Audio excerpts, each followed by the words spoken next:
BGP Part 1, BGP Concepts and Theory. It is time. It is time to talk about the Border Gateway Protocol, the largest routing protocol on the internet. And on that same token, the only routing protocol on the internet. This is the most complex routing protocol that exists in the world today. And we're going to go through BGP and the CCIE series in all its glory. But before I can do that, and before I can get into full-blown configurations, I have to make sure we're all on the same page. So in this opening nugget of BGP, I want to talk about really the foundations of this protocol. I'm going to start off with a history and facts about BGP, and it's really going to be a flyby view of where BGP came from and the facts that you absolutely must know before you can start configuring this routing protocol. We'll then get into some of the reasons that you might run BGP. This protocol is not for everybody. Matter of fact, it's not for most people that are on the internet. So we're going to talk about two specific reasons why it is necessary to run BGP. Then we'll get into, once we've decided to run BGP, some of the neighbor relationships, how those are formed, how those are configured, and the states that they'll go through when they are forming the neighbor relationships. This is important because we're going to see these states during our configuration, and we may find ourselves stuck in a state that we didn't expect. We may have to troubleshoot that, and knowing what the states are is our key to doing that. Finally, I'm going to talk about the rules, and I need a nice thundering voice. The rules, that confuse most people when they're looking at BGP. It is the rule of synchronization and the rule of split horizon. Now, I'm not talking about split horizon as most people know it, which is applied to internal routing protocols. I'm talking about the special split horizon that applies just to BGP. Well, let's start off with the flyby history lesson of BGP's origins. Now, I know your instinct is, oh, I don't need this, skip over it, but I'm telling you, this is actually some stuff that applies to some of your implementation. First off, BGP is currently in version 4. It is the successor of BGP version 2 and 3, which nobody really uses anymore, and replaced the EGP in the early 1990s. Now, EGP stands for Exterior Gateway Protocol. Some people get that confused and think, oh, BGP is an exterior gateway protocol, which is true, but it's not the exterior gateway protocol. This was the actual name of a protocol. The reason I spend so much time on that is because EGP is one of the tags that you may see on your routes. You might have a route tagged with EGP. Don't think that that is an exterior route in and of itself, because it's probably falsely tagged. Nobody uses EGP anymore. I'll get more into that when we talk about the configuration. Finally, BGP is designed to route IP through autonomous systems, meaning that we're going to look at IP and take a big step back. We're so used to working with OSPF and interior routing protocols like that and figuring out ways around the network. This works totally differently, which is why I spend so much time talking about BGP in the CCIE series. It's a definite paradigm shift. The facts that you absolutely must know about BGP to be successful with configuring it, and I'm just going to do a 10,000 foot flyby because a lot of this may be review for some of you. Two BGP flavors are out there, iBGP and eBGP. Every time I say that, I think of the EBGBs, which is why I put a little bug right there. Internal BGP runs between routers within the same autonomous system and most often is run inside of service provider networks. iBGP is a hassle to configure and not anywhere near as good as an internal routing protocol, so a lot of times normal companies will never be using this as their interior gateway protocol. The reason that it's out there is it allows you to have internet routes, or the internet routing table, I should say, traveling through your autonomous system. That internet routing table was most likely received from eBGP. That stands for external BGP, and this is the BGP that most of us have come to know and love. It's connecting from your autonomous system to another autonomous system. Now, BGP does run on top of TCP, and that right there is a good fact in and of itself, because that tells you, okay, number one, it's an application layer protocol. Number two is that it has the same reliability mechanisms that TCP provides. It allows you to establish a session with your neighbor or your peer.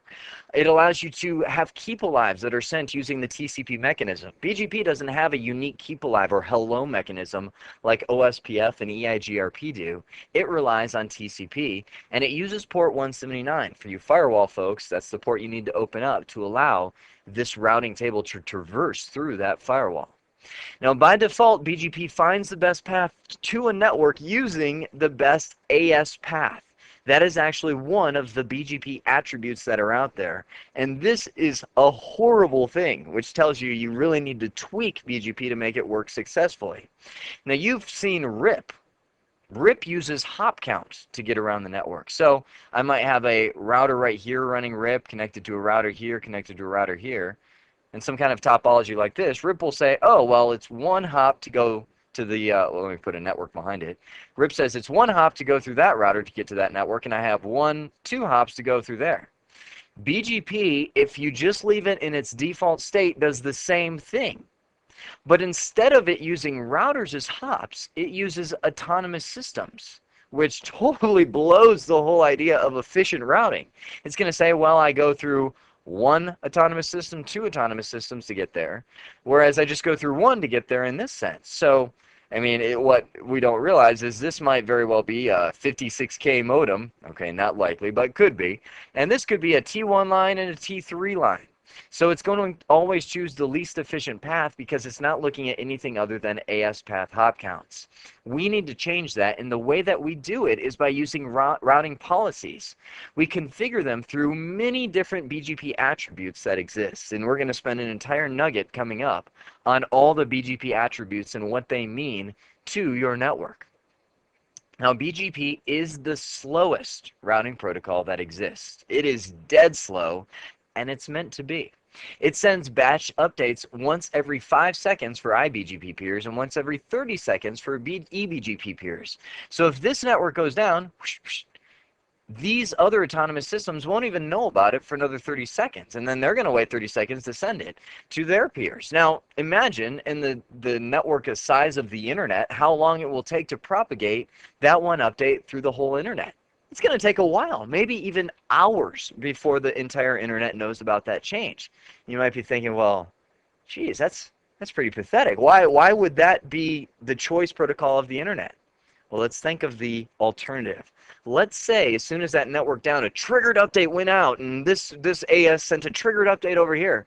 Well, imagine how much internet bandwidth would be consumed by just updates, because on a network the size of the internet, you have to figure networks are going down and up, every second or so. There's so many of them out there, and could you imagine what a flapping network could do to the internet? A network going up and down and up and down and up and down. Oh, that would send lightning updates across the entire internet many times every second. So BGP is designed to be slow because it's meant to handle a network the size of the internet. And most people that are on the internet don't even run BGP. There are specific reasons why you should be running BGP. The first one of those is that you are a service provider. Oh, let me put my little miss slash right there. I have a service provider that is allowing individuals to go through this system, this service provider, to reach other service providers and reach other systems all around the internet. That is the number one reason to run BGP and have that huge routing table that is the internet routing table.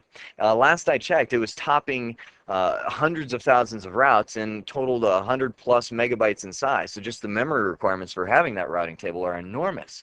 So that's the first reason to run BGP. If you're a customer like this connected to the internet, should you run BGP? No. Not at all. You have one connection to the internet, and a static route, 0.0.0.0, will work just fine to say everything that you don't know about, send it to the internet, and that will work okay. Now, how about this customer? This customer has redundant connections. Ooh, that might be a reason to run it, right?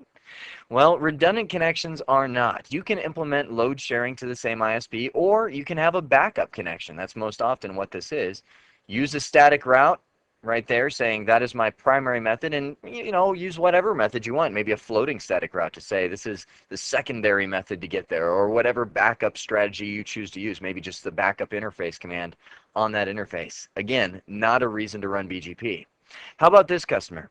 We have redundant connections to two ISPs. They want to make sure that if one ISP, the whole ISP goes down, they can still access the internet. I actually used to work for a company that had this sort of design because it was critical that they always stay online.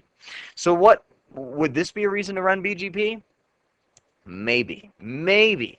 The only reason that this person would run BGP is if both of these were considered primary links, meaning that they use these as active links at all given times.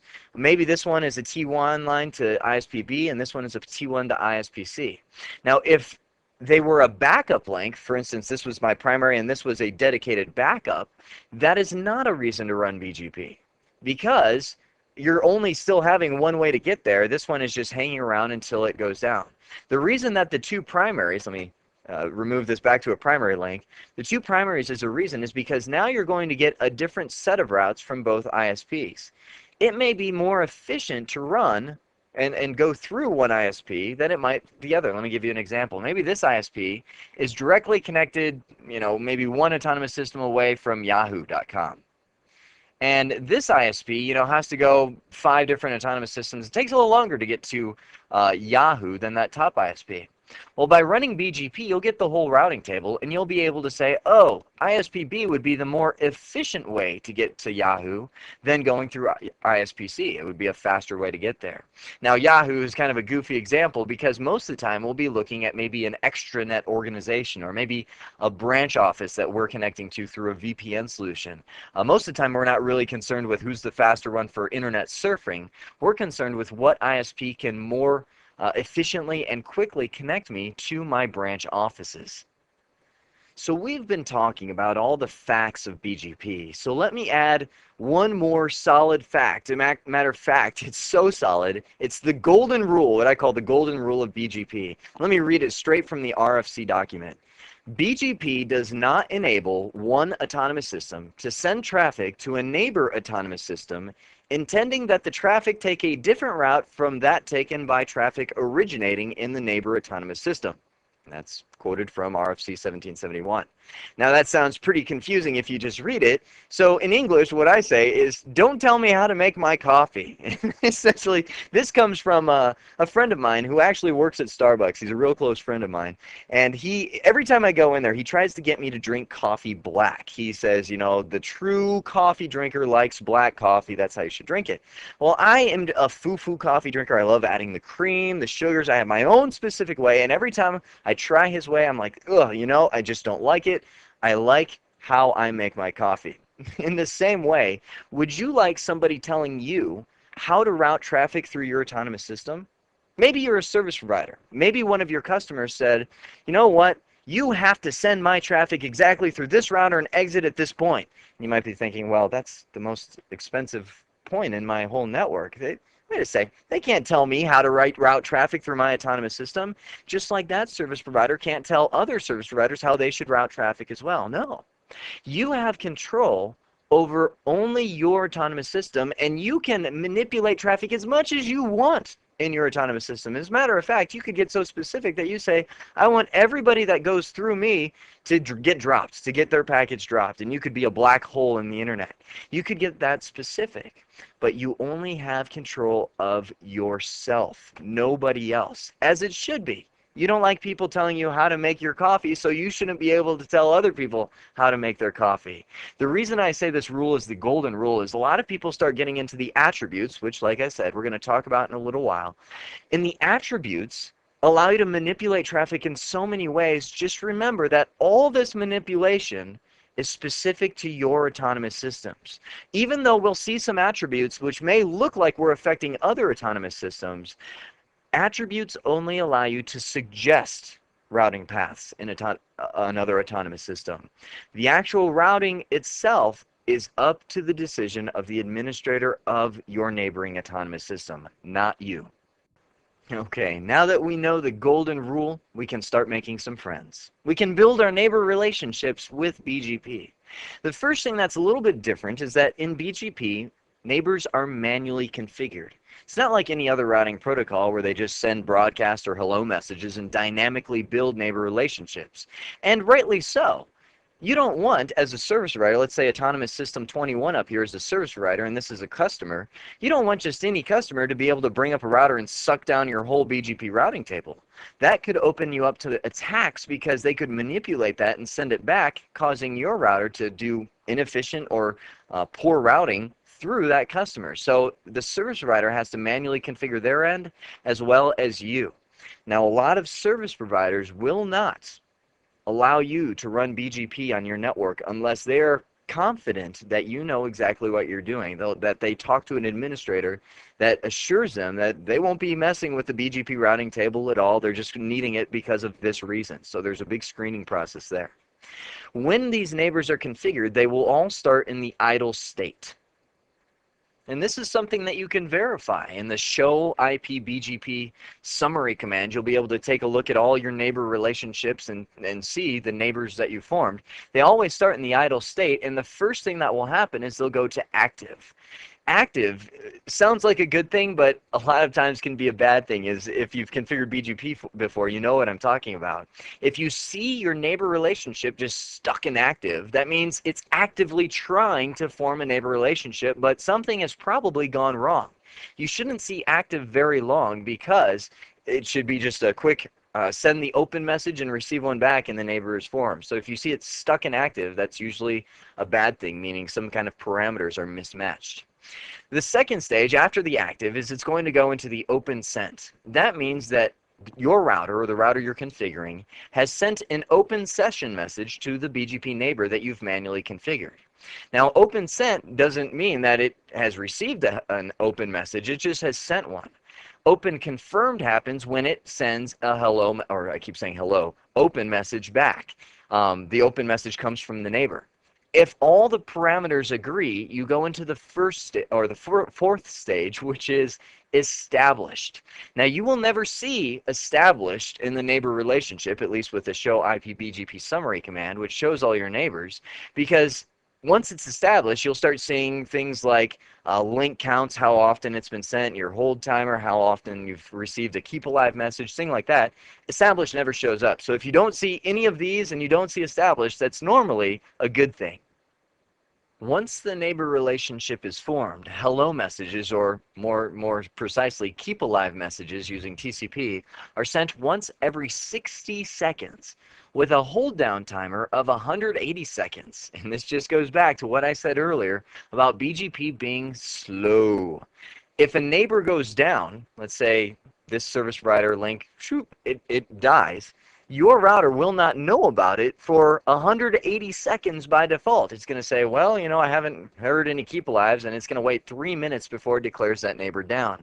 And then it's going to say, hey, this neighbor's down, you know, and this router will start processing that through those update intervals and so on. So it is a very slow protocol in converging as it's meant to be. Finally, the neighbors are capable of MD5 authentication, and that's good if you're on some sort of public network, that you can encrypt all of the messages sent between these two routers and make sure that it authenticates correctly without anybody else being able to figure out what's going on, because compromising BGP relationships is a major failure of a service provider. That could cause a service provider to lose all connectivity in their network. Okay, now we get into some of the most confusing and difficult rules of BGP, and I just want to nip them right now so that as we go through the configuration, we can just refer back to these. Number one is the rule of synchronization, and I'm going to read it just like I wrote it on the screen because I can't think of a much better way to say it. Routes learned via BGP must be validated by the interior routing table before they can be advertised to remote peers. Okay, here's what that means. Let's say that this router has some networks, and maybe it's connected to other internet service providers down here, but we'll just say it happens to have a network that's 209. I'll just put all zeros with a Class A subnet mask. Now, odd network to choose, but that'll be what we use for the example. Now, this network, he decides to advertise to your network using BGP. Now, these routers have what kind of relationship? Well, they're eBGP peers. So this one receives that route via eBGP, because most of the time with eBGP, things are directly connected like this. But let's look at our network now. Maybe on this router, we decide not to run BGP at all. You might think, well, whoa, wait a sec, that's like a black hole now in your network. You don't have BGP routes on there. Well, it's okay, you know, sometimes that works all right because we can have BGP peers. I'll put IBGP, BGP peers that go to non-directly connected devices. So these two routers can become BGP peers even though they have to go through this router to get there. So this route, 209.0.0.0/8, will be advertised between these two routers. And this one will say, hey, I know about this 209 network. And this router says, great. But now when it comes to this point of advertising it out here, this router says, sorry, I will not advertise 209.0.0.0/8 because it violates the rule of synchronization. Here's what it means. That BGP route, 209.0.0.0, must be learned and validated by the interior routing protocol before it can be advertised to remote peers. So we have to have something like OSPF or RIP or whatever routing protocol we're running on our internal network, learn about that route, and then validate it. This router has to hear about it by both BGP, IBGP, and the interior routing protocol before it says, okay, that's a valid route, and I will advertise it to my other eBGP peer over here. Now, the reason why that rule is in place is because of this scenario right here. If this router were to advertise the 209 network to this router down here, and maybe there's a client over here, add a client to this network, that says, hey, I want to reach 209.1.1.1. I want to reach that IP address. Well, that will come into this router and it'll say, oh, okay, well, I'm going to go to this system. This router will say, okay, well, to get to 209, I have to go through this router. So it will say, I have a packet destined for 209 and send it to this guy, this router. Now this router, since it's not running BGP, will say, I don't know about the 209 network, and it will start dropping all those packets that are coming in here. That will create a black hole in the network, and that's why synchronization says, the rule of synchronization says, this router, which might be running OSPF or RIP, has to advertise and say, oh, I know about the 209 network before this router will allow that to go through. Now, this sort of design is a rare circumstance. Most of the time, this router as well will be running IBGP. And it will learn about that route. This will appear right here via IBGP. And it will learn about that route from the router up here. So we'll have a complete, full, lifelike routing table on every single router in our network. However, the rule of synchronization will still apply. Even though you have IBGP running everywhere and everybody knows about it, when this person says, I want to, well, actually, before we even get to that point, when this router goes to advertise 209 to this eBGP peer, the rule of synchronization will say, you know what, even though everybody is running BGP, I haven't heard about it from OSPF or RIP or whatever internal routing protocol you're running. So I will not advertise it to this external neighbor. In this circumstance where everybody is running BGP, it would be safe to turn synchronization off on our routers. And we can do that, and I'll get into the configuration in later nuggets, but you type in no synchronization from BGP configuration mode. At that point, it's safe to do that. But that's why I hit the rule right now, is because by default, it is turned on in all circumstances. So this router, if you ever notice it's not advertising routes that it should be advertising, you might check your synchronization rule and make sure that it is turned off. The other major rule is so similar to the rule of synchronization that most people get it confused and they kind of mix up the concepts.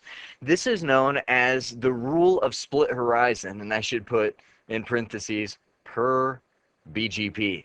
Because when you think of split horizon, what do you think of in the terms of routing protocols?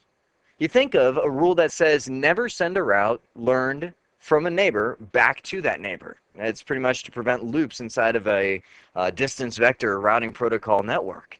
But the split horizon rule via BGP says this: routes learned via IBGP will never be sent to another IBGP peer. Essentially, from this router's perspective, that's like saying, if you learn about a route via IBGP, never send that to another IBGP peer. So if this, same scenario as I just mentioned, we've got the 209 network right here. If it's advertised in and it's sent via IBGP, and again, assume at this point all routers are running BGP, it's advertised to this router, the rule of split horizon says this router will never send it to that IBGP peer. So the scenario I just explained to us before wouldn't work anyway, because with split horizon, it will prevent that from happening. First thing I want to talk about is why this rule is even there. This rule is a loop prevention mechanism. BGP assumes that within an autonomous system, all BGP neighbors will be fully meshed. And that means that this router would be assumed to have a connection here. So this rule would make sense. This one would advertise the 209 network to both of its iBGP peers, and it would go both these directions. So sending a route this way would cause a loop. It would say, hey, I know about the 209 network, and then we'd start a loop going around this network. So split horizon is good if all of your neighbors are fully meshed. However, in a large internetwork, a service provider network that might have 10 or 100 different neighbors running BGP, it's just not feasible to have neighbor relationships between them all. And so to overrule this rule, we have a concept called a route reflector. By configuring this as a route reflector, you essentially disable split horizon on that router. And you will have routes that are learned via iBGP sent to other iBGP peers. So if you don't have a neighbor relationship like this, and we're going to look at some more complex topologies as we get into the configuration, you may find yourself in the situation of configuring a route reflector to make sure that those routes get fully propagated throughout your whole network. In this nugget, we have laid the foundation facts about BGP, but there are plenty more to talk about, and we will as we get into the future nuggets, as we explore some of the BGP attributes. This just laid the foundation. The first thing that we went through was some of the history and facts about BGP and the reasons to run BGP. There's only two of them. One is that you're a service provider, or two, you are a company that are connected to multiple service providers and using them as your primary service providers. You want to find the best routes through each one of them. We then looked at how neighbor relationships are formed, manually configured, and the states that they pass through as they're forming those neighbor relationships. The open sent, open confirm, idle, active, all those different states to finally reach that sacred established state. We then talked about the two rules that we are going to use in BGP.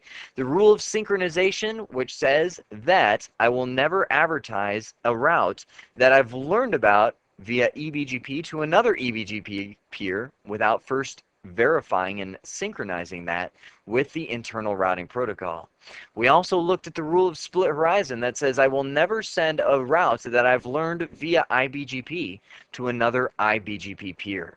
Those two rules are critical to know as we start getting into our BGP configuration, because they will adversely affect us without knowing it when we're setting up BGP. So I hope this has been informative for you, and I'd like to thank you for viewing.